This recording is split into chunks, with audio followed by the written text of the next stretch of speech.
Is your life built on sand or rock? Jesus said in Matthew chapter 7, verses 24 through 26, "So then anyone who hears these words of mine and obeys them is like a wise man who built his house on the rock. The rain poured down, the rivers flooded over, and the wind blew hard against it, but it did not fall.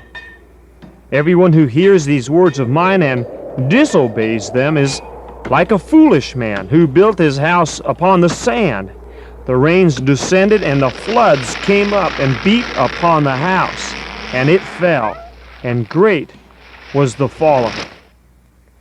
Not long ago, while ministering in Washington with my family, Noel and Amy and I were on the coast near Hoquiam.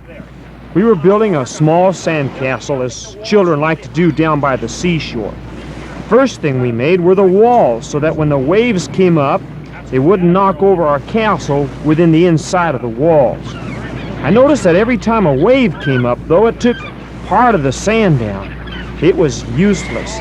I gave up, quit, and the water came over the walls and flooded the village on the inside.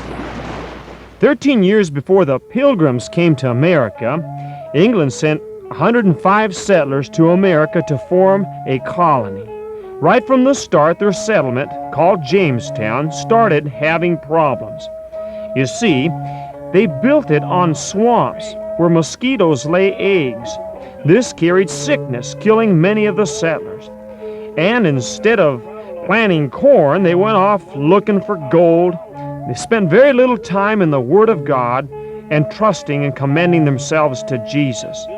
With poor houses and little food and winter coming on, out of the 105 settlers, only 32 lived to see spring.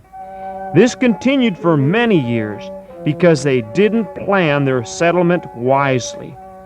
By the way, you'll probably want to know what finally did make Jamestown pull through. It was a crop, not corn, but tobacco. The very curse to America is still here today, I believe, as a reminder of what happens when we build our lives without Jesus at the center. It's like building a house on the seashore. In the next story, and the next few stories, we'll see how God blessed those who built their lives on the rock, Jesus Christ. I pray that your life is built on His Word